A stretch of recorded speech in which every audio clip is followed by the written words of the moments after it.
manihando majimbara halabaritayao.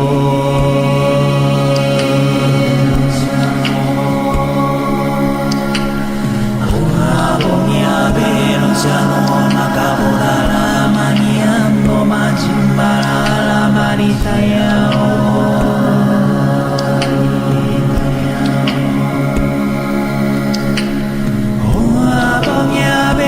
Siamo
And welcome, ladies and gentlemen, back to the Valley of the Judged. I am your one and only gaming monk, better known as Mildra, and with me I have not a newcomer to the temple, but certainly a newcomer to the Valley. Our resident alien friend asking you all of your probing questions, and is a bit shorter on the image than usual because I had to integrate it somehow. Good, Brother Nephenor. How you doing today? We come in peace, or at least in pieces. I usually don't do that, and I say I come in peace or I come with peace. Pick one. Ooh, that's even better. But this is another impromptu affair because if you've no doubt seen the way the winds are blowing, there's been a lot of blowing up regarding the Cosmere role-playing game launching its Kickstarter. Blowing up is an understatement with 5.496 million. The Kickstarter only launched 3 days ago. No, not 3 days ago, it was 2 days. Yeah, by the end of the stream today, it'll probably hit at 5.5 million. Now, this was something I had kind of known about for a while, but it wasn't under the name Cosmere role-playing game. I had known for the better part of a year that the Stormlight Archive was getting a TTRPG. At some point, I don't know when, and this was probably Sanderson's idea because he's hands-on with anything involving his products. Yeah, actually, he did say that in their little intro video that it was something they had been working on for the past 2 years, actually. Mm-hmm. And I'd seen some talk here and there, and I shared some screenshots that someone had tweeted out at Gen Con a year ago regarding the character sheet design. And what I was under the assumption of was that it was going to be just a Stormlight Archive RPG. Because we've already had a Mistborn RPG for a few years by Crafty Games. Which makes me wonder if it was just a 10-year license, and then since the license expired, they decided to just integrate it. Crafty's been doing more stuff with board games lately than with role-playing games, so maybe they saw the writing on the wall. That's entirely possible, too. They just realized, hey, you know what? They're not going to do anything with it, so might as well go with it. But, again, the reason we say that is because it evolved into a RPG for the whole Cosmere universe that Sanderson sets the majority of his books in. You know, the ones that weren't contract jobs for other IPs, which he does. I don't know how he felt about the Infinity Blade book. I do know that he hasn't spoken highly about his experience working with Wizards of the Coast on the one Magic the Gathering book he did for them. Not surprised, although it's kind of strange because some of the older Magic the Gathering novels were actually really good. Not his, of course, but the ones dealing with the Brothers' War were actually some of my favorites. I still have the Kamigawa books. I haven't read those ones. It was an interesting beast, and it amused me that in the special thanks for it, he thanked the whole crew of the Bebop, and in Volume 2, he thanked the whole crew of the Venture Brothers. Okay, now that's good. Even Helper got a special thanks. But but the reason I say that shifting into a full Cosmere RPG would be a very Sanderson thing because, well, for one, it gives him an excuse to do more stuff and not take vacations. You know, I've known so many people like that just do not take vacations, that are constantly doing interviews, that are... Oh, wait, he's right here. Yeah, somebody who doesn't take a break and is constantly working even when he shouldn't be. I'm in this picture and I don't like it. You know, that's probably one of the reasons why you and a certain pirate software guy would get along, because the two of you don't know how to take vacations. Well, I make fun of Sanderson about this because he claimed to be taking a vacation and then wrote several novellas during that vacation. Well, sometimes it's the best time to actually get inspiration. I guess the thing, and it's a case where I understand where it comes from, because when you have that particular creative it factor, that's not something you can turn off. Yeah, exactly. When it comes to creativity, if it's on, you got to deal with it and you got to use it. Otherwise, you may not have it long. I've described it as my muse being a busybody. Lucky you. Mine's gone on vacation for the past 7 years. Now, obviously, this is being published by Brotherwise Games, and this isn't their first rodeo when it comes to Stormlight, because they were responsible for that Stormlight board game, Call to Adventure, from a few years ago. And in fact, this is Brotherwise Games' first foray into TTRPGs. I was just about to ask that. And I'd say it's venturing better than when Steamforged Games decided to make their own TTRPG with that Dark Souls 5e project that was so bad they took it off their shelves. Ooh, that's never a good sign. And the next project that they did was the Elden Ring board game, which was much more their speed. But I will note a couple things with the PDF for the beta rules, which we're going to be covering tonight. Which are available on DriveThruRPG, along with a quick start adventure called Bridge 9. We will not be covering Bridge 9, but it is worth noting. Yeah, we'll burn that bridge when we come to it. Now, one would expect me to get on this for the fact that it doesn't have an index, but it's a beta test. Expecting that is a little bit unreasonable.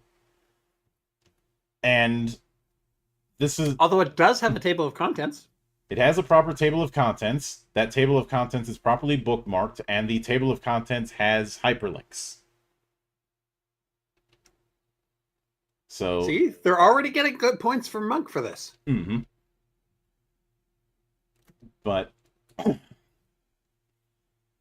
It opens up with the fact that this is a rules preview, and it's talking about how they're going for the Stormlight side of things. There are going to be 3 books: the Stormlight Handbook, which is exactly what you think it is, the World Guide, and an adventure called Stonewalkers, which is being written in partnership with Brandon Sanderson and Dan Wells, which is meant to go from 1st through 6th level.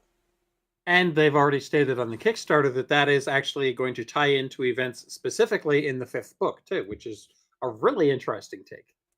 Yeah, when it comes to doing adaptations of IP, there's always the elephant in the room regarding continuity lockout.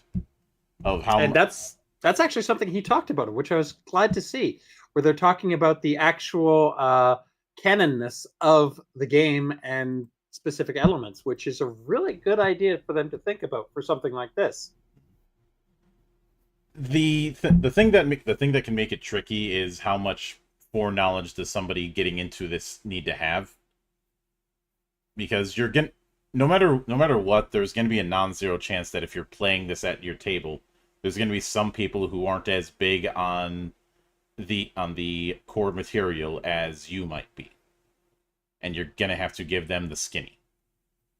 Yeah, that's the problem I have right now. Is I know absolutely nothing about Stormlight. I know Mistborn, but I don't know Stormlight. Yeah, and Mistborn is going to be covered in this umbrella, but not for these rules. It's very clear that I think this beta rule set was written when it was still a Stormlight Archive RPG. Yeah, because even their character creator thing doesn't have the anything for Mistborn on it. Mm-hmm. Which makes sense considering those books aren't even coming out until 2026. Yeah. Now, after the introduction, where it talks about this is beta rules and the different sections, it then goes into a overview. The first part of it covering what the World of the Stormlight Archive is. There is a sidebar that I do want to read called Adapting the Stormlight Archive. In adapting the Stormlight Archive into a tabletop role-playing game, great care was taken to remain faithful to Roshar. However, a few adjustments were made to fit the medium of this collaborative game. For example, some flexible radiant powers have been codified into specific mechanical effects, some words are capitalized differently for clarity, and some aspects of lore are handled only generally, preserving surprises for new readers of the novels. This game is simply a foundation to build on, so choose the elements that work for you. You're embarking on adventures in your Roshar now. That is an important distinction to make. Yeah, he even mentions that it's while it is canon for many things, it's not the canon because your game will be different from the way his world goes in his way. Mm-hmm. See, after that is the whole what is a role-playing game. We don't need to go into detail on that. Then the flow of play about sessions and what you need to play. We are going to be using the full range of dice, it looks like. Yep. However, they do add a new D6, which they call the plot die. And while I appreciate when games add in something unique, I also appreciate the fact that they say, "Hey, you can just use a normal D6 for this. Just watch out for these numbers." Mm-hmm. So then it gets to using the Cosmere RPG dice. We are doing the full range of polyhedral. When it comes to doing a skill test, you are using a D20. You're adding your skill modifiers, adding many bonuses and penalties, and comparing it to the DC. I guess Wizard of the Coast can't copyright the term difficulty class or DC. Yeah, considering the fact that we already have a DC 20 role playing game, I don't think they're going to get away with that, even if they tried. If they tried, it would just be thrown out because of genericide. Not only that, considering they pretty much put it into public domain at this point. Mm-hmm. I think just the white box stuff might be public domain by this point. But that's not something I'd like to risk for at least a few more years. Yeah, honestly, though, for me, I do have a preference for BRP's D100 since it allows for a little more flexibility in skill rolls. But that's just a personal preference. Yeah. Then we have adding additional die with the plot die, advantage and disadvantage dice, which the way it's written gives the implication that advantage and disadvantage isn't always a D20. Yeah, that one I'm curious about. I'd actually like to see that in practice, but they don't actually get into that. Yeah. And of course, rolling damage dice, which we'll get to later. But then we get to the plot die. Quote, in addition to normal polyhedral die, this game uses a custom die called the plot die. You don't automatically roll the plot die with every skill test. It's used to raise the stakes, quote unquote, during tense moments and tests crucial to the plot. NPC tests don't generally use the plot die. When you roll the plot die, the result might add a bonus to your test, but it can also result in unforeseen opportunities or complications arising from your actions. See raising the stakes. The plot die has 6 sides, 2 of which are blank. Another 2 sides have an opportunity symbol, and the final 2 sides have the complications symbol. If you don't own this game's custom plot die, you can instead use a standard D6 and convert the results using the diagram below.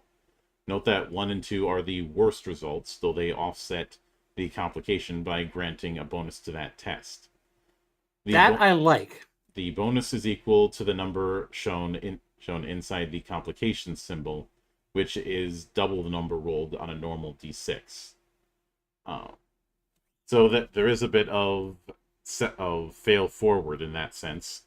And yeah, it's also, you can think of it as in terms of storyline, yes, you succeeded or you did a little bit extra, but at what cost?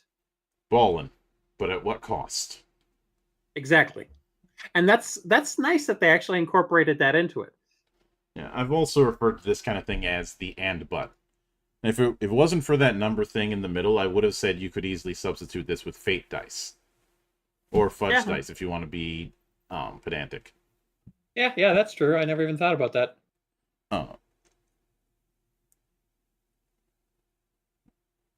But then we have raising the stakes. When your character is about to attempt an important skill test, the GM can emphasize this by raising the stakes. If the stakes are raised, you roll the plot die at the same time as you roll your d20 for the test. The GM might raise the stakes to emphasize tests such as the following: tests that directly contribute to the current mission, tests that play directly to a character's purpose, obstacle, or goals, other tests with high tension or a dramatic importance as determined by the GM. The stakes can only be raised once per test, and they can't be raised after the d20 has already been rolled. When you roll then we have resolving a plot die roll. If you roll a blank, no additional thing happens. If you roll rolling opportunities and complications, it goes into in a bit. You can also raise the stakes yourself, which is something that certain abilities can do. Now, when it comes to opportunities and complications, these can be spent. It's also noted that opportunities and complications can be apparently generated by natural 20s and natural 1s. That leads me to the question of what happens if you roll a natural 1 on a roll and get a complication, and it's also a roll that has you rolling the plot die as it is, and you come up with an opportunity. Can you cancel them out or stuff like that? That's one thing that is not actually talked about, and I kind of hope that they do bring something like that up. Oh. Because there are those edge cases where it will happen. But when it comes to opportunities, you can spend them to either aid an ally, the ally their next test gets advantage, collect yourself, recover 1 focus, critically hit, self-explanatory, and influence the narrative, which is what I like to call the edit button. GMs can spend complications to do certain things, like hinder an ally, which grants that test disadvantage, become distracted, so you lose 1 focus, or influence the narrative, again self-explanatory. Then it kind of wish they had put fumbles in. Yeah. While complications are always negative, they can come with a bonus. If you gained a complication by rolling the plot die, you gain a bonus to your skill test equal to the number displayed. Then we have opportunity and complication range. So in other words, instead of crit and botch ranges, we have opportunity and complication that works in a similar way. It's just that you're generating either opportunity or complication. I don't think there's a auto success in this system. Yeah, I mean, if the DC is to the point where you couldn't succeed it even if you got the best roll you possible.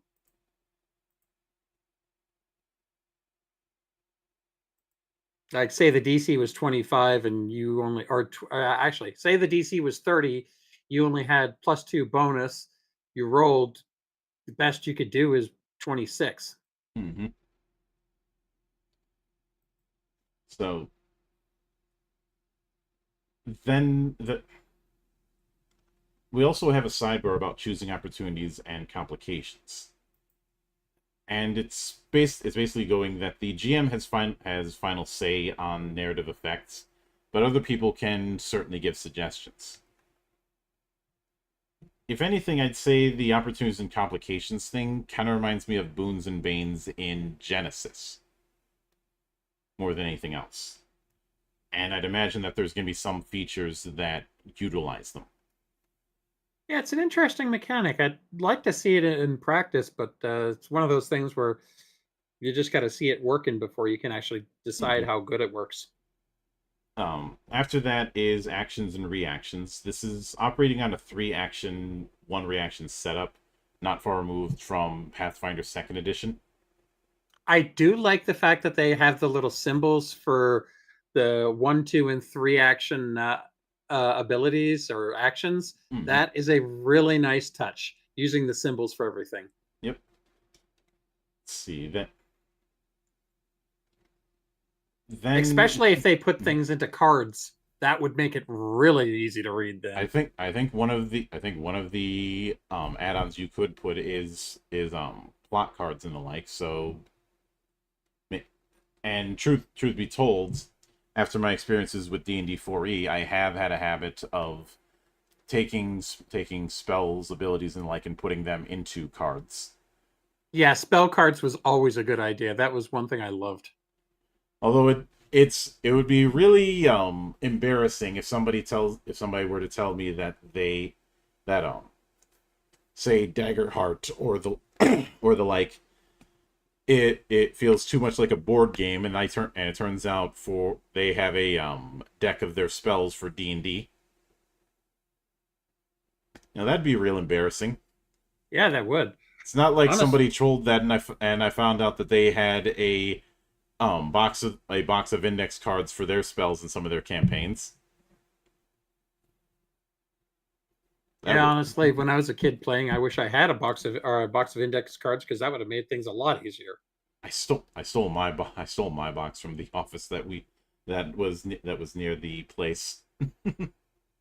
For me, I just took God, can't even think of it like the construction paper and just cut it up into cards. Uh, but then it gets to character, and this is where we have a bit of a problem because for whatever reason they decided not to put how character creation works in this PDF, but instead having you preview it on Demiplane. Which made me facepalm on so many levels. Yeah, especially now if somebody's running Bridge 9, that's one thing. Yeah, because you got pre-mades. Mm-hmm. But this is so I will so I I think part of the reason is that they're doing the whole enhanced digital book as part of the pledges, which I'm not doing. I'd rather do that kind of thing down the road. I rarely use Demiplane as is because the big reason I don't use a lot of digital character creation tools is I'm not sure how well they handle house rules. Yeah, But that was one thing. I mean, ages ago, I actually wrote my own creator for Alternity, and I actually spent a lot of time adding in stuff just so that you could add in house rules. yeah, so since they want to since this game does not want to cooperate on that, um, I Well, am this is a free beta, so I can understand why they didn't put it in there since it does kind of give away, shall we say, the secret sauce. yeah, but it's the principle for me. Yeah, if they're going to be telling you, "Hey, this is your character," they should at least give you the basics. But so what I'm going to do, and unfortunately I can't show it to you at the same time as I stream it. Uh, That's okay. I can pull up the stream. and I need to move this thing to the back. So unfortunately you can't see the full thing because the models are in the way. But the first step is choosing your ancestry. The two options you have are either human or singer. Choosing human, you get a bonus talent at level 1, and again at levels 6, 11, and 16th. If you pick singer, then you get access to the singer talent tree, get access to the change form talent right out of it, and get bonus talents at the same rate um, as normal. It also appears that there is different. Actually, I'm gonna take the models off and just show you to show the Oh, stream. I've seen it. I've actually gone Mhm. through it myself. I appreciate the fact that we have talent trees in this regard. Does look like Singer has different advancement setups, but I'm going to pick human for now. Then after that, you choose your culture. The Though it does look like you can add custom cultures, so that on this thing, so that's nice. Uh,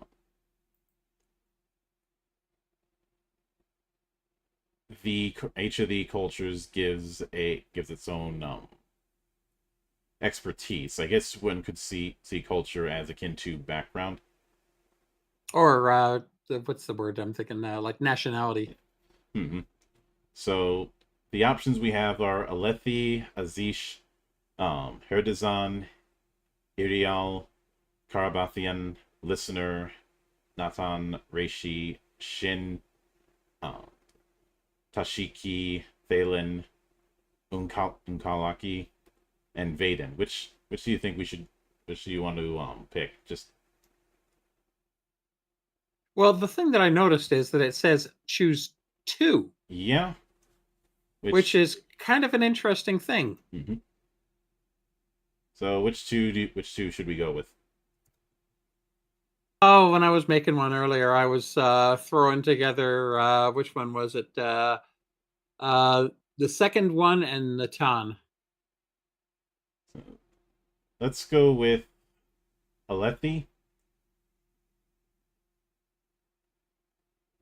and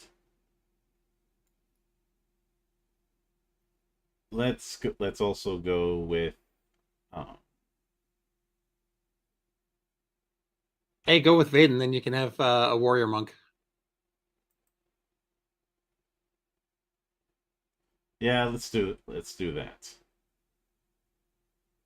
Uh, We can create you. that was inevitable. But the main thing that you get out of your culture is some suggestions for names as well as the expertise. Now that I appreciate when they actually give names.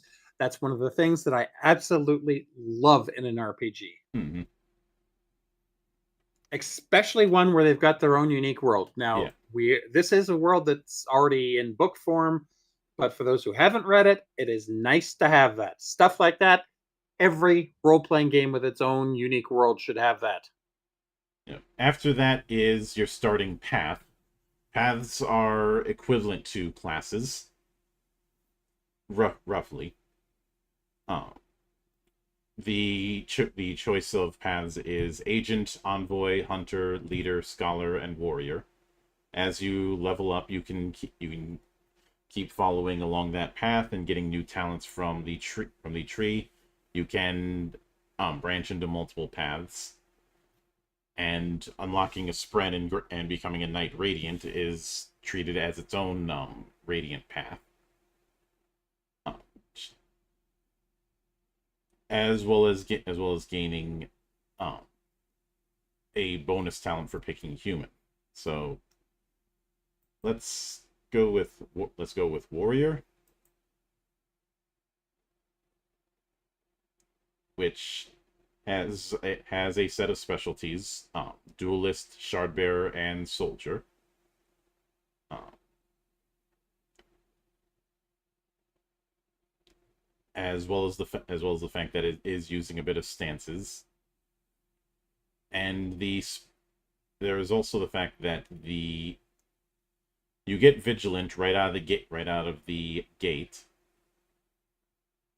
which is a stance that you can take. Um, and you can go into three paths, as mentioned before: duelist, shardbearer, and soldier.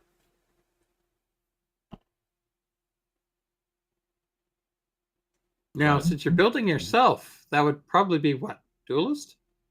uh,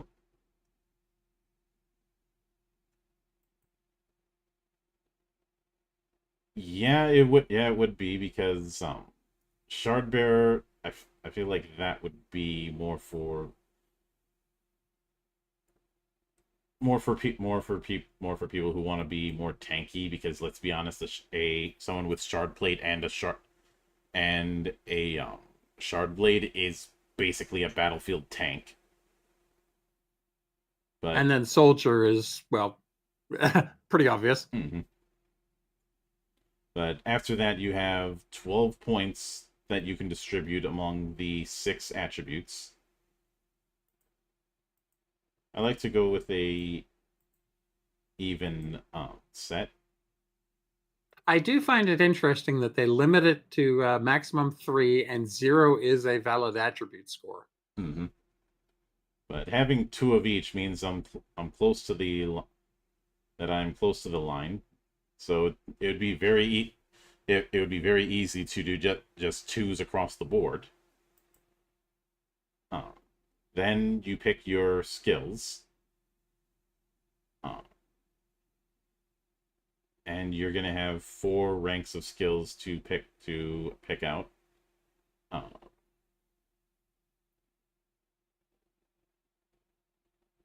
I'd say let's go with. Let's see what counts as light weapons and what counts as heavy weapons.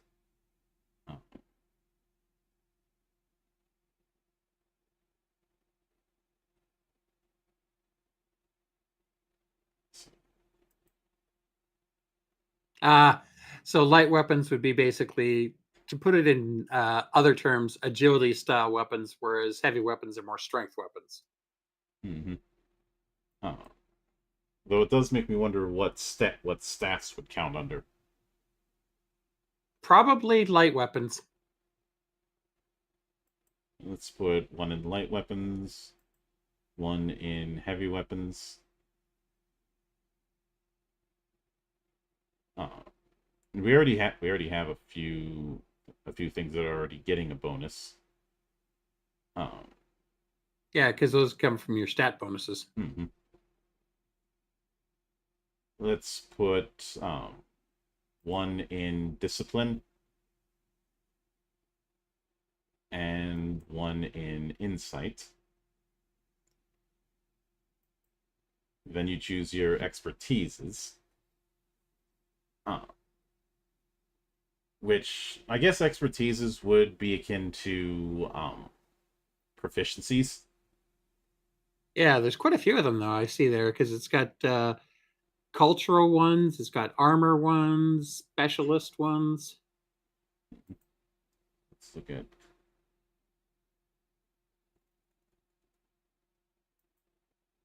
And they are giving the option to do multiple.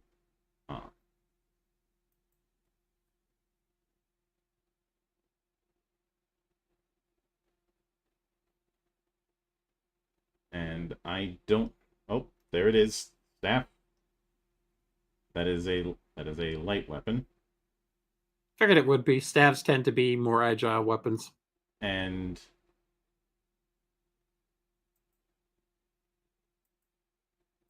let's go with leather as another expertise.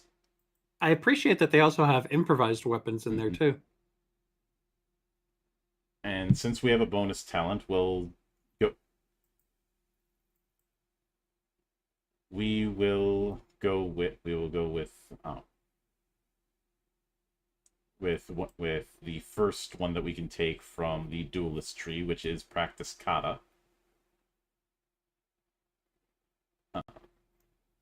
But it does, because of how this is set up, it does look like every time you level up, you're getting a talent point, and you can just put that into a new path if you want to. So multi-classing is stupid easy in this. I like that. That's always good.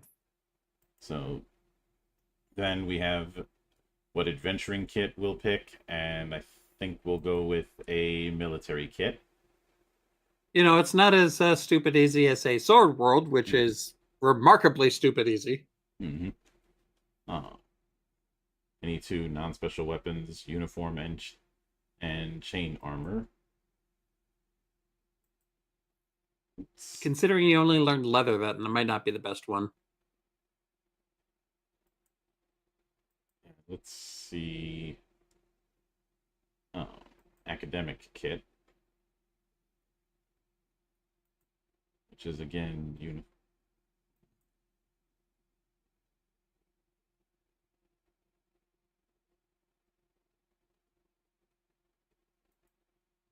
of course, you could always go with no kit.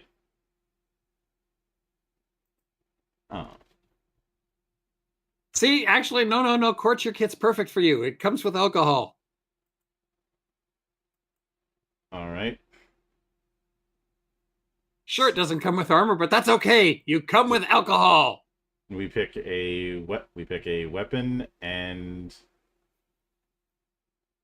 I'm not going with side sword. Instead, nope. We need ranged options, so let's go with a longbow.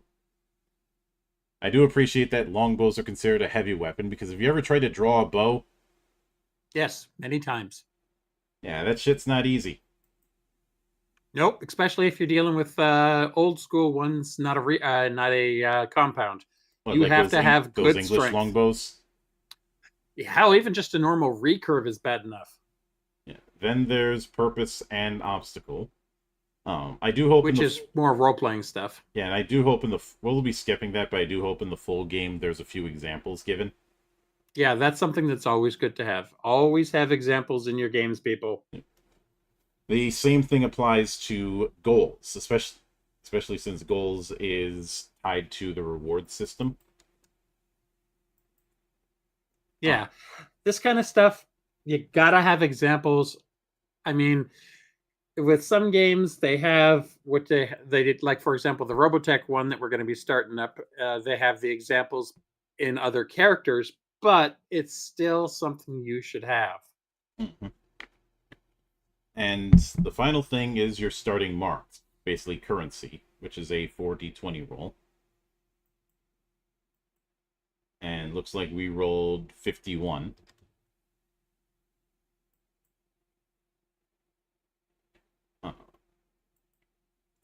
Yeah, some decent rolls at least. You got 120 out of that. Oh wait, no, you got 220s.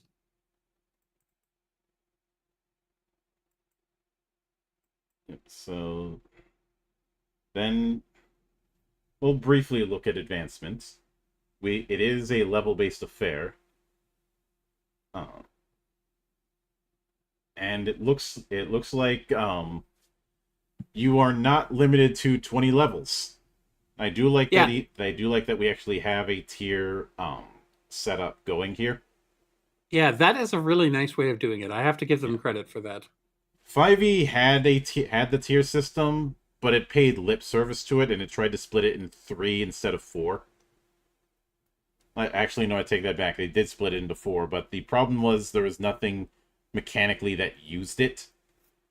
It was just mentioned in one paragraph of the player's handbook. Yeah, that and the fact that it really doesn't deal with anything past level 20. I don't like that. Mm-hmm. I'm sorry. I know some people are like, well, nobody plays up to level 20.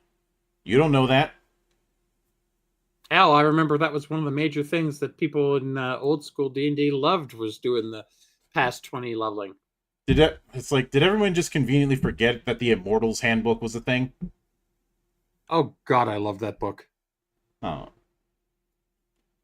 I have done a video where I talked about the whole nobody plays high level in 5e, and I think the problem is a lot more nuanced than people think. It's largely a case of not guiding people in those higher levels to make things as engaging, and an over focus on the new player experience. Yeah, that, and there's such a big off balance of the various classes at the highest levels that people just get bored of it by then. And I know someone will inevitably say that things shouldn't be balanced, otherwise they'd be all the same. That is swinging the pendulum too far the other way, and you know it. And not only that, there's a difference between balance and sameness. You can have higher power without having it all the same.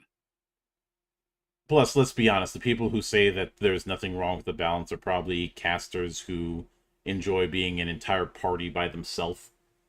Exactly. I mean, the marshals definitely need some love when it comes to the higher levels. That is anyone who's honest about it knows that. Mhm. But here we have it that at each tier the skill cap increases, and because of the fact that the skill cap is so low, it's pretty much telling you don't dump all your points into a couple skills, because at every level you're getting to, until you're at tier 5, you're getting 2 skill ranks at every level. uh, you're also getting one talent at every level, plus the whatever you're getting for ancestry. And at 21 plus, you are you're not getting any new attribute points, though you're getting those at every few levels. But you have to pick between either one skill rank or um, one talent. Uh, Which is interesting. The fact that you can choose between either skill or talent. mhm. You're also only getting 1 hit point at that level too. Yeah, but at 21st You've already things gotten a lot. you're basically at the equivalent of what would be post game in an MMO. And I do appreciate the fact that everybody gets the same bonuses for health, not just, Mhm. warriors get more hit points. Yeah. So, and we have the character sheet. Clearly has some work to do. There's a lot of basic actions. Um, it's clear that this needs some work. Yeah, the website is definitely not the best. Mhm. It's for this reason that I prefer having the character creation means in it, because there's nothing that we saw in that would necessitate its own app.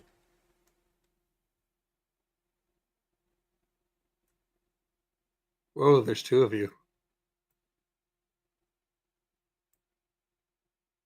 Uh, what the hell? Why is there 2 of me? Yeah, there's 2 of me too.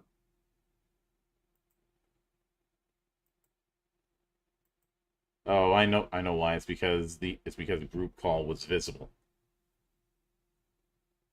We are Nephenor. You'll be probed. Hmm. And I do appreciate that they show where everything goes on the character sheet, but don't tease me like that. Well, at least they gave us. Actually, if you grabbed it from drive through, they did have the blank character sheet, and it was a fillable one, which is nice. Hmm. But the 6 attributes are strength, speed, intellect, willpower, awareness, and presence. Uh, Which, as I much as they try and change it, is still the standard 6 that you'll find in most RPGs. Yeah, I do appreciate that movement rate is tied to your speed stat. So if you dump a lot of points into that, you're going to have a lot more ground to cover with move actions. And I like that they actually took each of the 2 and tied them to something. So you got your physical with your strength and speed, your cognitive with intellect and willpower, and spiritual with awareness and presence, which is Hmm. a nice way of splitting things up. Yeah, willpower um is tied to your recovery die, which is basically hit die, except actually understanding the point of why hit die was supposed to be a thing. Because I've talked about this beforehand, but the hit die in D&D 5e was a case of missing the point of what it was trying to emulate. It was trying to be a successor to the healing surges in 4th, and kind of misunderstood why healing surges were a thing. I know some will call foul on this, but the reason healing surges were a thing in 4th edition, from Heinzo's own mouth, at least from those early reveals, was to ease off the heal bot problem. Because that was a problem back in 3rd, of needing to have a cleric to have a reliable healer. Yep, that is heck. That's still a problem in 5th. Well, that's because with hit die, it was a case of a set die per level in that class. Healing surges were a number of charges, and every time you used that one of those charges, you'd get 1/4 of your maximum worth of HP back. 13th Age has a set of charges, but it's a die roll, but it's a die roll that you're rolling more of the higher you go up on the level scale. Granted, you have to use the whole second wind, and you only get it once, but healers in that situation give people more opportunities to use healing surges. Was how it was meant to work. I know some will see it as some sort of Wolverine-style healing, but hit points are supposed to be abstract. They're not supposed to literally be health. If you want that, go grab a game with a wound system. And that's the reason why when you get to 0 H points, you don't automatically die. You're knocked out. You may begin the dying process, but nobody wants to do the save or die kind of shit. Although that was the way it was in 1st and 2nd. Yeah, and I believe one of the reasons that may have gotten phased out is because of how many times the Ranger would get one-shotted. Ironically, I had the opposite problem with my Ranger. I was the one tending to one-shot others. Yeah, it's because of the way armor worked back then. Rangers were squishier than they should have been. And also more dangerous than they should have been. Yeah, glass cannons are a thing, but the Rangers had a bad run of luck since day one. But awareness is tied to your senses. Presence is tied to establishing connections, i.e. how long it takes for you to establish connections. That actually gives a reason for someone to be the Diplomancer. Okay, I love that term, Diplomancer. That is amazing. Mm-hmm. Then we have the 3 defenses, and the whole physical, cognitive, and spiritual defense, which is determined by both attributes in this manner. This kind of reminds me of Saga Edition, and 4th to a certain degree. Because in that one you did have 3 4th edition treated the saving throws as 3 different types of defenses. Same thing with Saga Edition. And one thing I will note in the beta rules, pages 13 and 14 really trigger my OCD when they have the pictures of the character sheets up and they're not even straight on the damn page.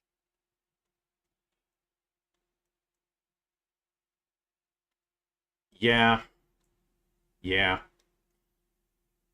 But then we have the health, which is determined by 10 plus strength plus any bonuses. And you are getting a fair bit of health every level. And it's a set amount that you're getting every level. Yeah, except of course the beginning, the very first one where it's based on your strength, as well as the first one in tier 2? Yeah. Again, the tier system actually matters here more. And we have focus, which is described as your cognitive resource. I know it would be tempting to consider this to be MP. I think MP would be investiture. Focus is more akin to mental points. I could also see it as your social hit points. In fact, they even go to that by saying, focus can be spent to fuel talents and other abilities or to withstand manipulation.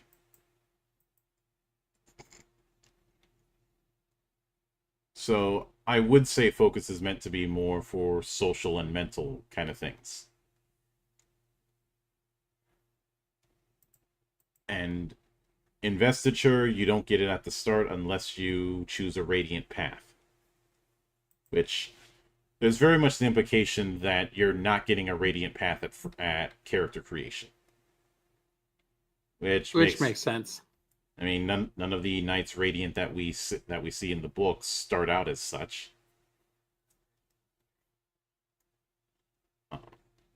See, then we have the whole thing with skills. Skills are a straight modifier.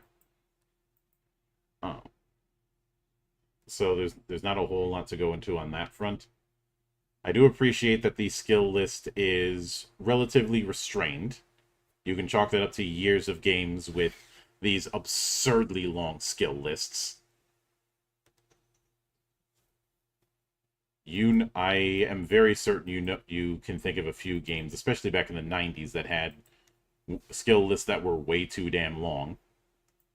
Yeah, there's lots of them.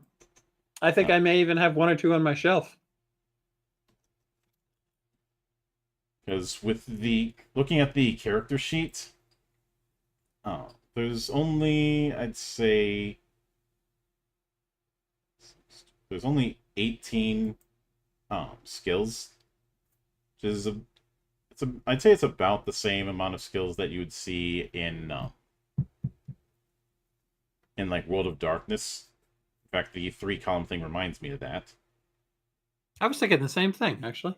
I mean, there's an optional role for additional skills, so there might be some custom skills that some paths have, or if somebody wants to make custom skills as a homebrew, that option is there for them.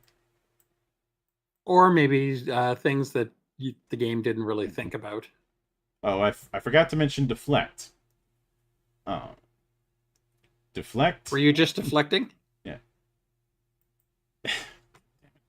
Deflect is the stat that your armor is tied to, and armor is not evasion. Armor is DR in this setup. Which makes a lot more sense. I mean, if you're wearing plate, it's going to protect you against a lot of damage, but you do enough, it's still getting through it. After that, they go into the DC, then advantages and disadvantage.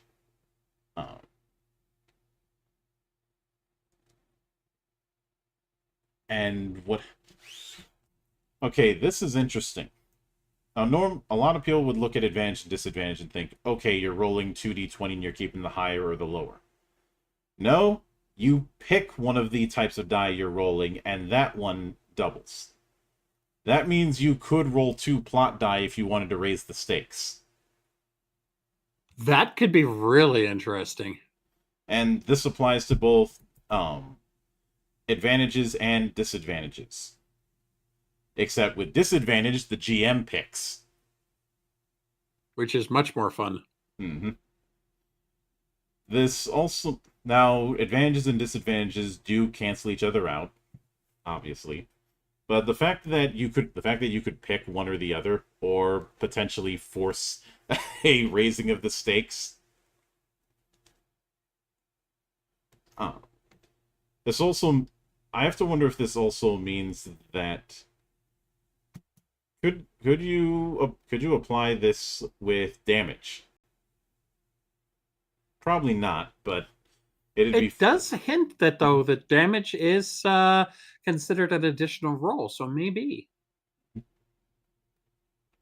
see, then we have degrees of success and failure, which is a little bit not as cut and dry as I would have liked. Okay, I do like the fact that they've got the trying again, or as it's called in other things, pushing the roll. That is a nice feature. I do like that. Yep. So you also have changing die size, which is exactly what it sounds like.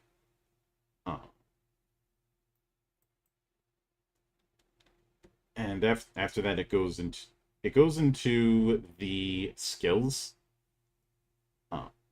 But what I find interesting is that each of them has a few examples on how you could gain advantage with them.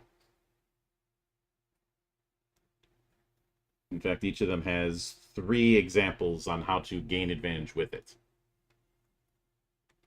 It also answers the question of what should I pick, agility or athletics? That was nice to have. And I do love there right on the very first one, crafting. You might gain advantage with crafting by scooping dust or dirt into a pouch used as a makeshift powder bomb. Pocket So we sand. find exactly pocket sand is a thing. Let's see. Then there's also a whole thing about heavy versus light weaponry. And feelings as information for perception. That is a nice little blurb they have there. Yeah, it ends up showcasing the fact that they definitely want to have each skill have their use, because I think you and I have seen games where some skills have a little bit less impact than others, or their impact is very situational. And then other skills just get used over and over and over. Or you have cases where some attributes are impacting way too many skills. Looking at you, dexterity. Yeah, that one is true. Although the constant use of wisdom for perception too. Mm-hmm. If I'm being honest, I think the idea of perception shouldn't be tied to any attribute. In fact, when we covered DC 20 not too long ago, it's not doing that. Yeah, and that was one thing I liked about it, is that it finally tied it to the most important stat of that character. Mm-hmm. Yeah, I really hope I'm actually able to get an interview with the dungeon coach, but it won't. If I do, it won't be for a while. But yeah, he's probably pretty busy. But of course, then after that there's senses. After several others that I'm kind of skimming past, though each of them definitely has their use. But your awareness can determine the range of senses.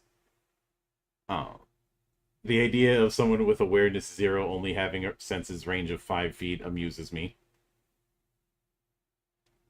Well, that sounds like your average Twitter user. I think you're giving them too much credit. You're right, they're a -1 awareness.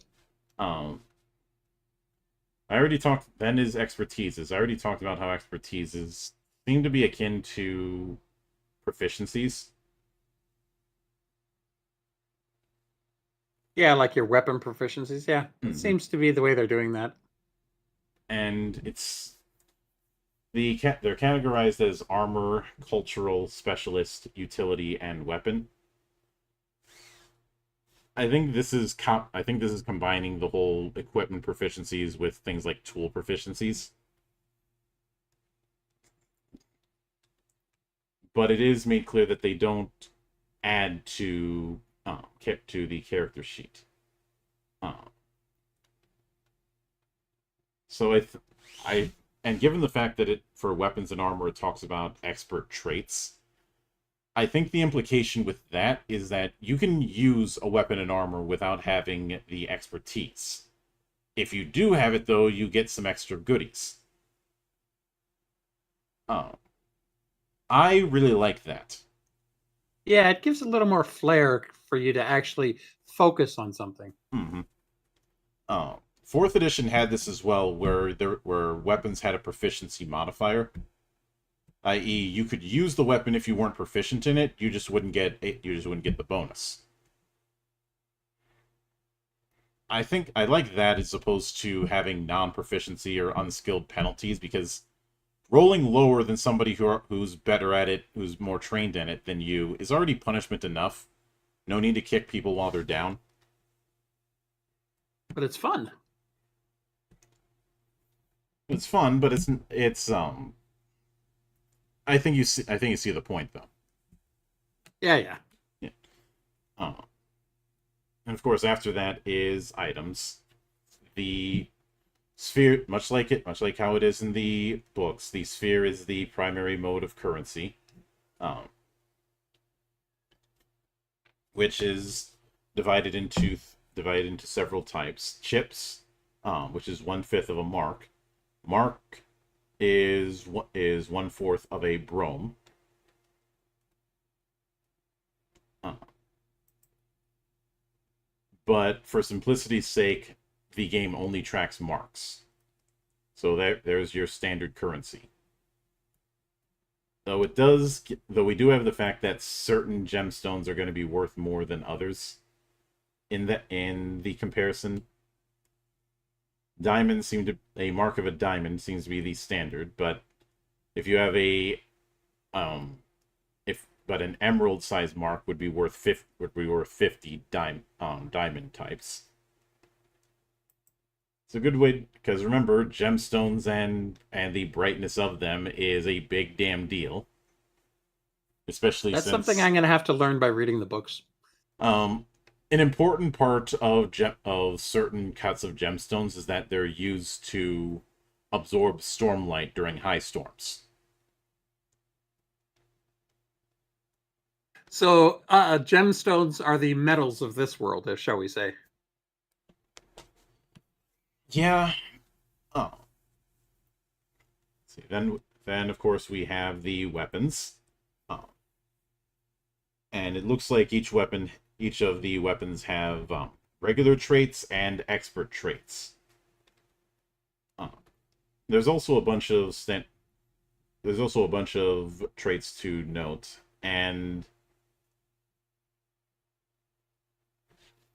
I like the fact that you can dual wield in this without having to do a bunch of extra shit. If you want to attack with an offhand weapon, it just costs you 2 focus.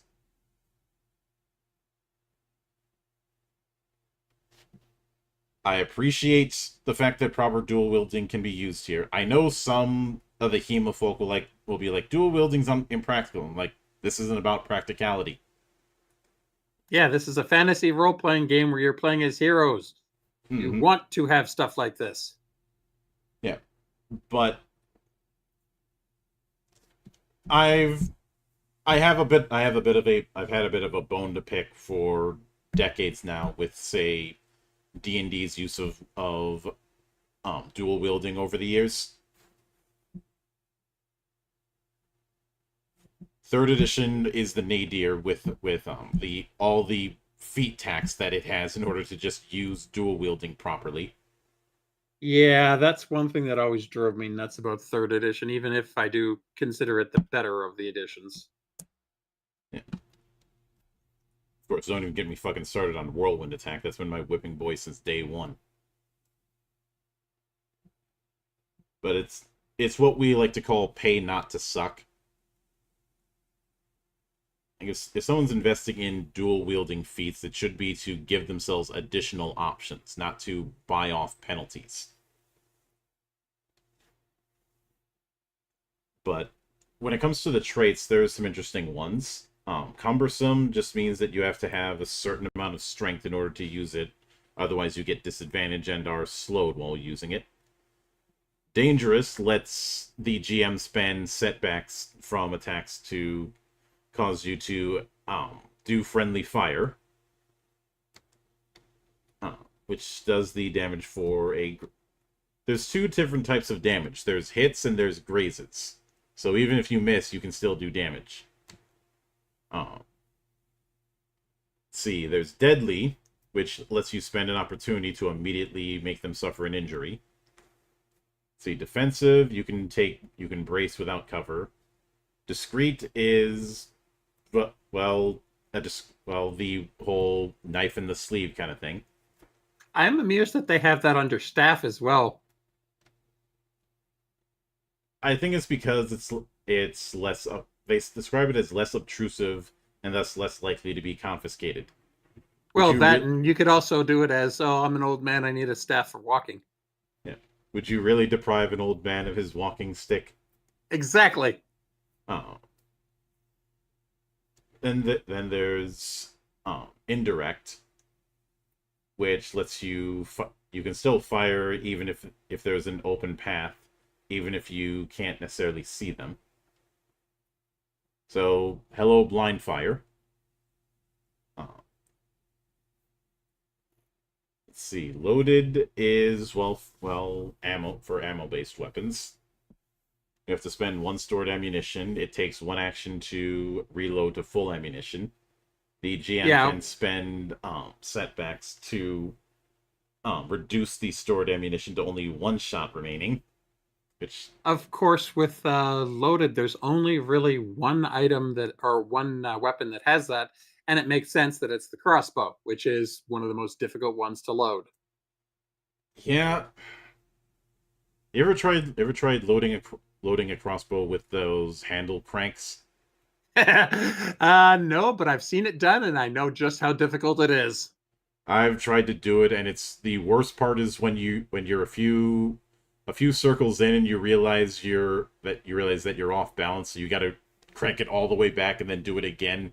Because if you don't do it perfectly evenly, it's like you did something worse than nothing. Yep, you got to be careful with those things. They are definitely not the easiest to handle. So I can see why that one is the only one that gets that penalty. Mm-hmm. Let's see, then momentum. If you get advantage if you've moved at least 10 feet in a straight line. So that's for your lances. Let's see, Pierce. Actually, there's also unarmed attacks get that one too if you have expert trait. Yep. Let's see. Pierce ignores deflect, which makes sense. Quick draw. You can draw with an interact, which is a free action. Which makes sense for a rapier, considering how fast that is. Yep. Thrown is what you think it is. So is two-handed. And then we have unique, which is... Surprise, motherfucker! what you'd think. And hello there, Dr. Novell. Thank you for the raid. For those of you who don't know, I am Mildra. I am your gaming monk. This is Nephinorm, our resident alien. We are discussing the beta rules for the Cosmere role-playing game. Greetings, Dr. Novell. Mm-hmm. What are you a doctor of? But after that, we have improvised weapons. And a sidebar about weapons in polite company. Wait, polite company here?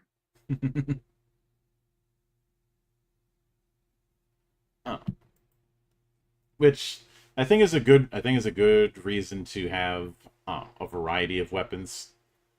You know, if you have say a side blade, depending on your background, nobody's gonna bat an eye. But if you're walking around town with a great sword, people are going to notice.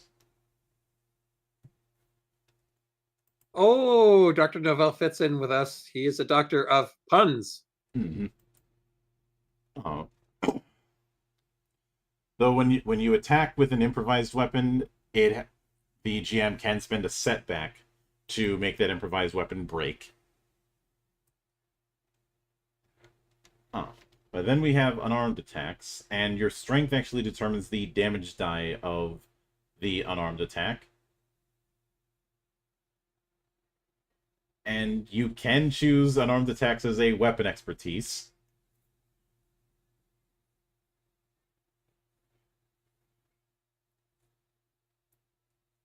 And it goes from 0 to 2, it's 1. 3 to 4, 1d4. 5 to 6, 1d8. 7 to 8, 2d6. 9 plus, 2d10. I'm pretty sure there's some talents that will boost it, I would imagine. Then you have shard blades. I do like the fact that when Sanderson was asked about the inspirations for shard blades, he had said, and I referenced this in the design of FF Legend, he wanted something with the same cool factor as the lightsaber and the Buster Sword. He specifically brought up the Buster Sword. He wanted the same cool factor as those kind of things. Well, hey, you want to go cool, go big. I would. He definitely did, because while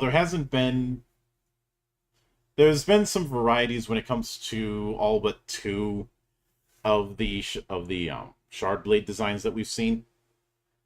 One of them, of course, being Oathbringer. But each of the but there's still the presence of how they're used here. You do still have to bond yourself to them. It does still take 10 heartbeats to summon one. That means that when you use the interact action to draw a shard blade, it doesn't materialize until the start of your next turn. And if it causes a target to make an injury roll, they have to roll on the shard blade injuries table instead of a normal one, which if they roll a 1 through 15, they suffer a permanent injury, a spiritual injury, and no non-investing healing can recover it. This is why getting a shard blade is considered a big damn deal. Yeah, I can see. If it's hitting your spirit, then that's definitely a solid weapon. Or not solid, as it were. Yep. Then we get to the weapon list proper. And since I picked a staff, let's see what its traits are. So its it is dealing 1d6 impact damage. Makes sense. Main traits are two-handed and discreet. The expert trait is defensive. Which makes sense, considering one of the things I learned when somebody was teaching me Bojutsu is that it is both a sword and a shield when used properly. There's a reason why I love pole weapons and staffs.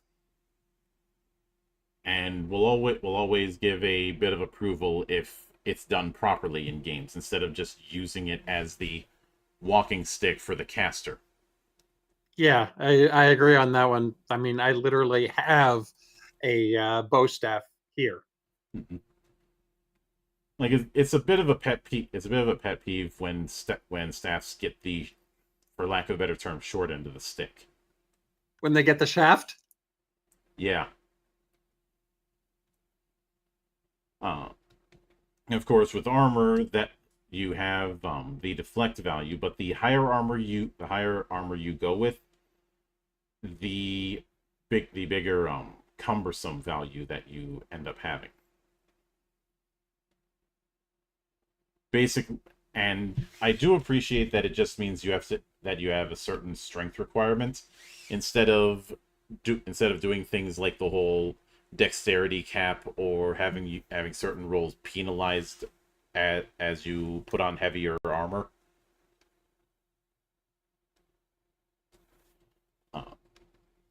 Not quite sure why full plate doesn't have any expert traits. Probably because no matter how good you are with it, that shit is still goddamn heavy. Well, that, and because it's cumbersome 5, you're not going to be doing full plate for a little while. Because you need to have 5 strength. And you can't have that at first level. Mm-hmm. And of course, on the other side, though, it has a deflect value of 4. And most weapons are doing 1d6 or 1d8 damage, so a deflect value of 4 is nothing to scoff at. And it looks like they are going to be doing other special weapons within the full book. The only special traits to armor are dangerous and presentable. Dangerous the GM can spend setbacks to have an ally within 5 feet of you take 2d6 impact damage as you injure them with uncontrolled motion. You know, that tracks. Yeah, considering how many times we've had the whole throwing the enemy into another enemy. Well, that, and you ever try and go at full speed in armor and then try and stop? Yeah, there's the whole momentum thing. Mm-hmm. You ain't stopping on a dime. And presentable is just it's presentable to wear in public in non-military setups. Again, a reason to have a uniform type armor. Reminder, people, inertia is a thing. A body in motion tends to stay in motion. That's also why trains blow their horns so much when they're around, because if there's something in the way, they're not getting out of the way fast enough. Yeah, you do not wait for the train to stop. You get the hell out of the way now. I think a friend of mine said, "Warning: this vehicle does not understand the difference between metal and flesh, nor does it care." Now that's very true. Having seen what happens when people do not heed that advice, I fully agree. Mm-hmm. But then it gives a bunch of mundane equipment. And a bunch of them have an asterisk saying these items are included for narrative purposes and do not have any specific statistics or rules.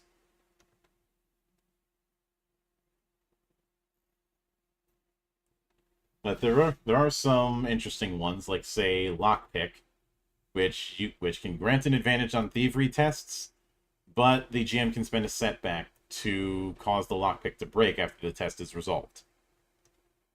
See, that's nice, having something like that where you get a little more control as a GM. Mm-hmm. There's also there's also the fact that you do know how much damage it takes to cut the rope. So that's something that can be kept an eye out for, because I think you and I have dealt with with item damage rules that result in some embarrassing moments. Like someone trying to kick the door down, but the door has still 1 HP left. I still love the fun of somebody who accidentally did not pay attention to the fact that they were falling and had their potions hanging from their belt. Mm-hmm. But after that, it goes into fabrials, which, for a lot of people, fabrials would be the closest thing to using magic.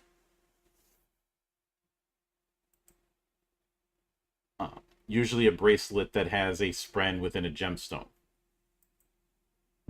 And then the bracelet has a bunch of lattice works.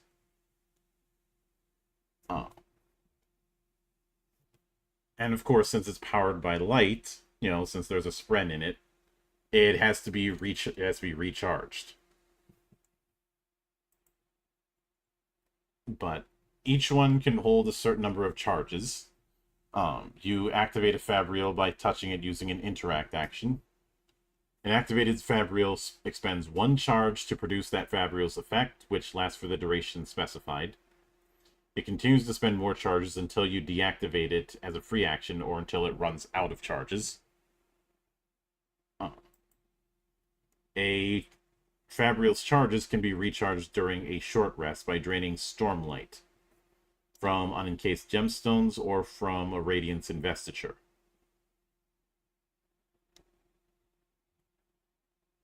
And I describe them as magic equivalent, but these are more akin to magic items with limited charges, which I'm personally fine with. Kind of like a potion or something like that. Mm-hmm. Or actually like a wand. Although wands still have too many charges, in my opinion. These only have 3. Yeah, so they are very limited. Mm-hmm. And there's a few examples that are given, like an emotion bracelet, a pain reel, and a span reed. Span reeds are the settings way of long-term communication. Though it's really more like a, I guess I'd call a span read akin to a fax machine, because it is all about written conversations. Huh. I definitely gonna have to read the books now just to see that in use. Mhm. Uh, see, the adventuring chapter is, there's not a whole lot for us to dive into that isn't obvious. Though I do like that they have a little thing called events in this section. Thing. Sometimes the GM might introduce impending circumstances within scenes that count down to something occurring that will shake up the scene. These are called events. They can either be positive or negative and act as ticking clocks that is separate from the main objective of a scene. They're an optional tool, and essentially the thing that can trigger it is when a certain amount of complications are given to it. In other words, it's an alternative way that opportunities and complications can be spent. Or it can be used like a ticking time bomb kind of thing. It's like, hey, it's counting down, Yeah. and as soon as you get to this point, it's going off. Yeah, I know it would be tempting to say this is akin to clocks in Blades in the Dark. Not really,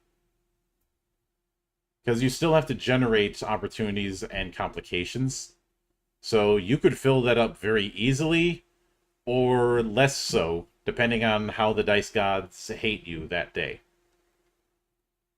And as we've seen with Cloister, they can hate you a lot, Mm-hmm. Oh, especially me. yeah. Then, of course, we have conditions, which, your buffs and your debuffs. Uh, then we have the damage types, and then injuries. Uh, And I am amused that for the conditions, they do have Riona's favorite, restrained. uh, with injuries, when you take an injury, either being reduced to 0 health or through an effect, you make an injury roll. And this is a d20 roll that has the following modifiers. If you've got armor, you add your deflect value. For abilities, you add any relevant modifiers. And for injuries, you subtract 5 from the roll for each injury you already have. So when it comes to injury, it goes 16 or higher, just a flesh wound. 6 to 15, a shallow injury, which lasts for 1d6 days. 1 to 5, a vicious injury that lasts 66 days. 0 to -5, a permanent injury. And -6 or lower, he's dead, Jim. And as far as the injury effects, that's rolled on a d8. It's Ensign Pillsbury, sir. He's bred Jim. Mm-hmm. It's nice that is present. It also given the next chapter is combat, it is looking like combat doesn't really unless I'm misreading it. I'm not seeing anything akin to initiative.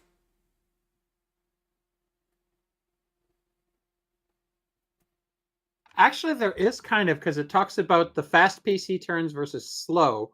So you can decide whether you want to go fast or slow. And I do like the fact that they did it as fast PC or fast PCs decide to take 2 actions rather than 3, whereas the slow takes the 3. So you can actually This is a pace phase-based yourself. initiative rather than rolling initiative and going that way. Yeah, and it puts the PCs at the front, which, you're playing a role-playing game. They should be the front.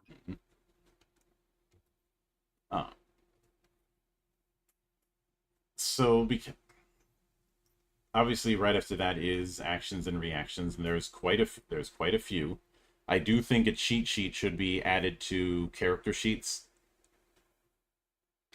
because there's quite a few actions that you're getting even before you factor talents in. Yeah, there are definitely a lot. Mhm. Uh, and I do have to correct myself. Graze is technically miss damage. Uh, but how it works instead is that if you miss the target, you can spend one focus per target to instead graze them, which deals your normal damage.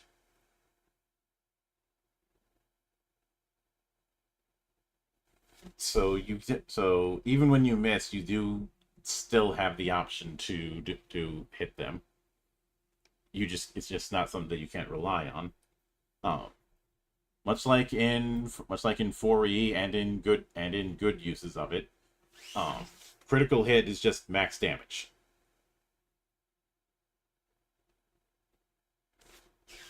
Which, given the fact that the bigger thing to get out of criticals is opportunities, I'm perfectly fine with that. Another house rule I've seen for something like that is that criticals can also cause injuries, which works too in something like this. Mm-hmm.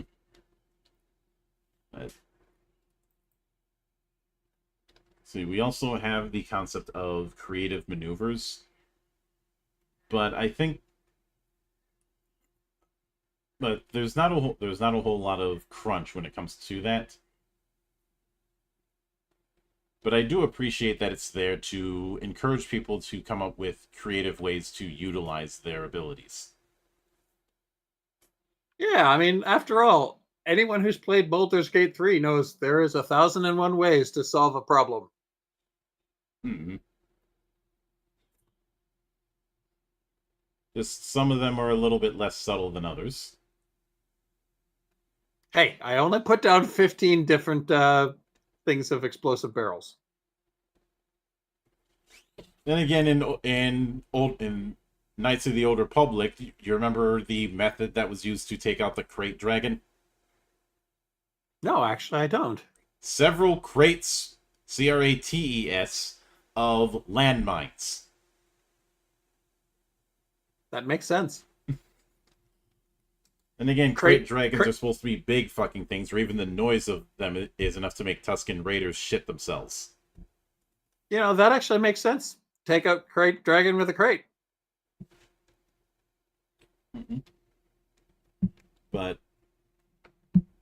this is using a grid combat affair, though I'm pretty sure that was always going to be a given. Uh, Yeah, especially since they are focusing on VTTs. mm-hmm. I know some people are like, why are you focusing on VTTs? And for me, I will maintain what I said before. Doesn't matter how you get to the dance as long as you're at the dance. Exactly. And in fact, that's the one thing that I've always loved, that VTTs actually let people come to the table and play, even if they're across the world. This Mm-hmm. is important. I would look. My goal is to have more people playing, not more people who fit some arbitrary standard. That's the disagreement I've had with Wonderfil. They're insistent on the whole no PDFs, in person exclusively, or as close to in person as possible. Which I understand where they're coming from, but I'm about practicality. Now, see, I have this weird thing. I like the physical books because I like the feel of them in my hands. It's just personal preference. But I understand PDFs have one huge advantage over a physical book, and that is the ability to search. Mm-hmm. But we also have a short list of potential complications or opportunities in combat, which is nice that kind of thing is brought up. And because of the way it's set up, a GM or the player could roll it as a D12. Uh, there's a similar thing when it comes to the order of conversations when it comes to social combat, and I'm glad we actually have some form of social combat. Yeah, most games tend to ignore that. That's one of the running things I do love about my BRP is that it's very much social focused. Mm-hmm. Uh, After that is adversaries, which is basically the bestiary, uh, and the tactics part of each of the entries. Once again, I'm being reminded of fourth. I'm wondering if there's something to that. But I do appreciate that each of the entries has their own nice little stat block that is using the same action economy and the same stats that players are doing.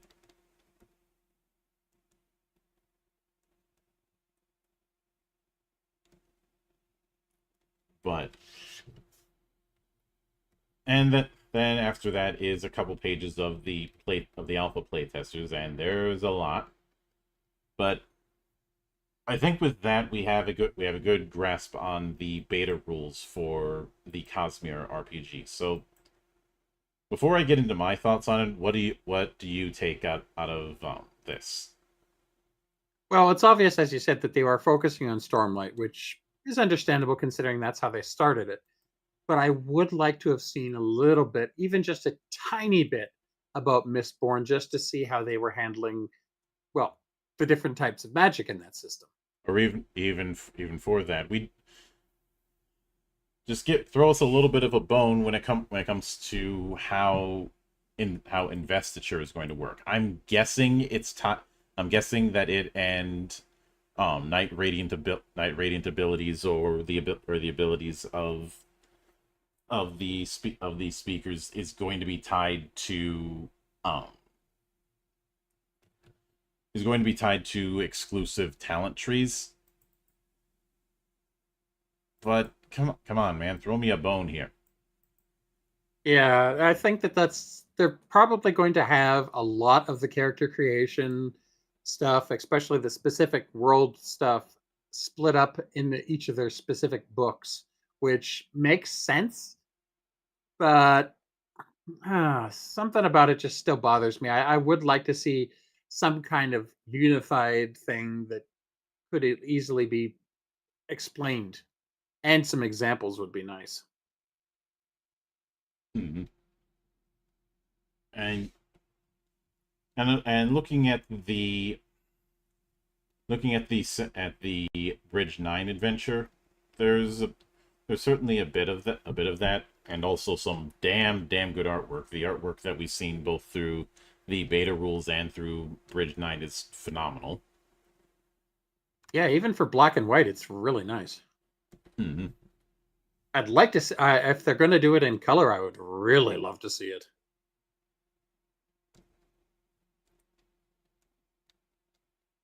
Also, it was the singers, not the speakers. Speakers is a whole different thing. Oh.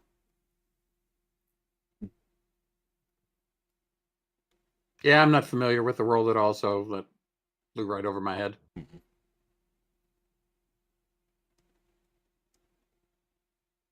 But the adventure doesn't go into anything tying as far as how one would use the radiant abilities. But like I said, that's the only thing I wish we had more info on. I can make some inferences based on what we've seen. And I'd like to run a I'm guessing that there are certain talents within that tree that will grant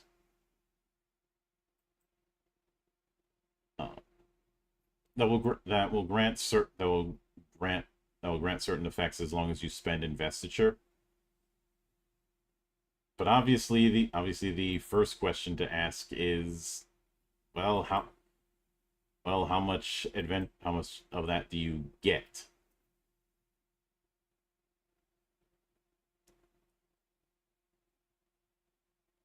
And none of the pre-gens are going to be knights because they're all level 1.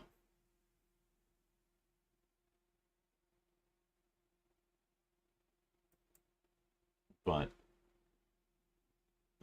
let me see.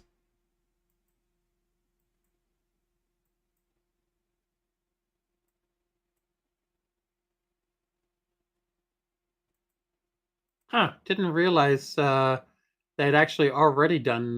This company had already done a Stormlight Archive game, although it was a card game. So Yeah, that that explains. was Call to Adventure, which I mentioned, and they do have, and it looks like I was partially right because I went back into Nexus to take a look on that front. Oh, and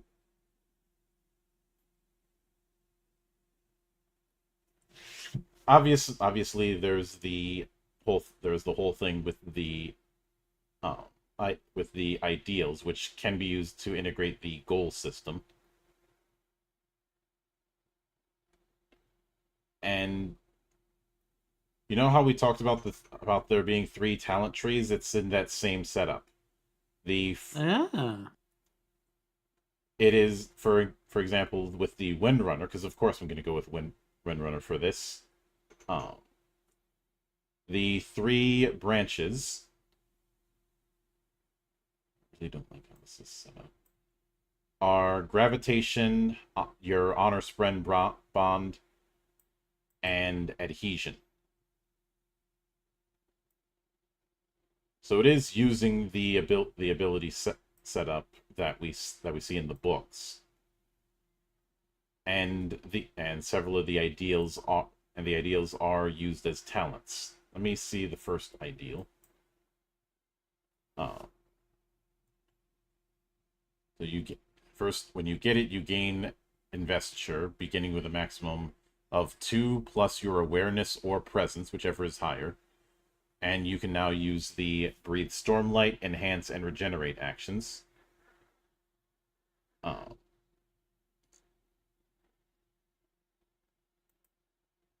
see. Enhance, spend 1 investiture to become enhanced in either strength or speed. And you can spend 1 investiture as a free action to maintain that condition. Basically give you a +1 to either strength or speed.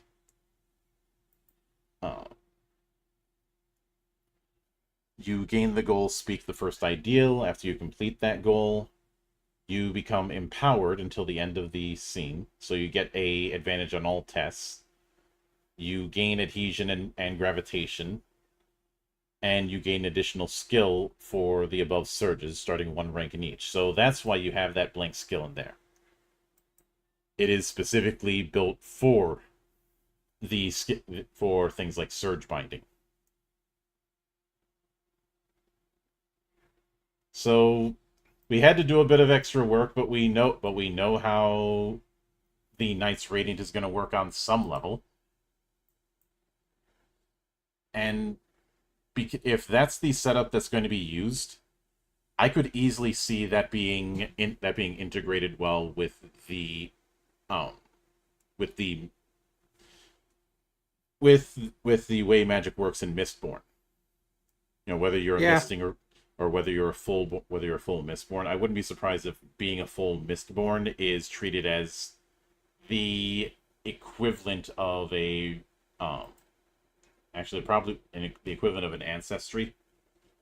My question on that though is, where are they going to set it in terms of time frame, or are they going to actually allow it for both time frames, since we do have a difference in the 2 time frames of the books so far? Yeah, that is a question that I don't think we're going to get an answer to until next year. And well, they might talk about it because they're probably in the planning stages at this point, but I'm just curious to see if they're going to give us both settings, one setting, and if so, which one. Uh, I'd imagine it's going to be the first one, just because going into the whole alloy of law thing, when there was a bit of a jump forward, that might be a bit much for people getting into this. But it does solve one problem. You're not going to have Mistborn anymore. You're just going to have Mistlings, or the duels, or the specific ones, and that could be easily handled with Ancestry then. I could see a misting ancestry where you get 1 metal that you have access to. Yeah, exactly. And then you could do the whether it's a Mistling or a oh god, can't even think of the name of the species. The ones that do the Pharaoh alchemy. Mm-hmm. Yeah, I know what you're talking about, but Yeah, that, and that you're right there. You got your two ancestries. You put them together. Boom, you get your character. yeah, and because the magical resources dependent on using and consuming some sort of thing, investiture can work in both cases.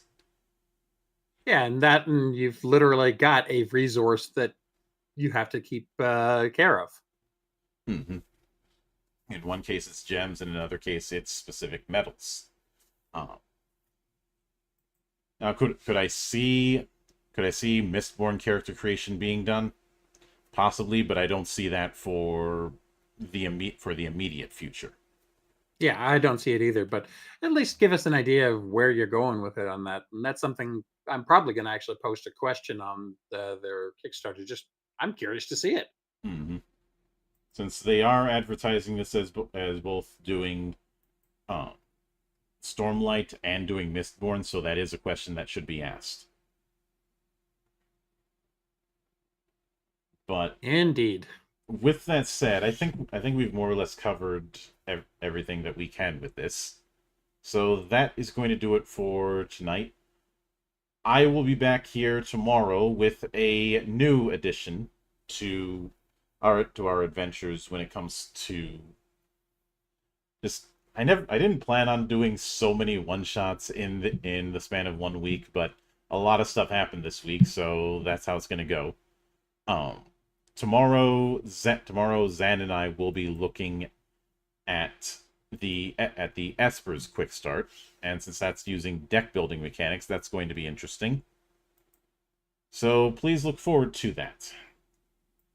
But until then, on behalf of the good brothers present and not present, my name is Mildra. I am your gaming monk. Stay fucking frosty, everybody.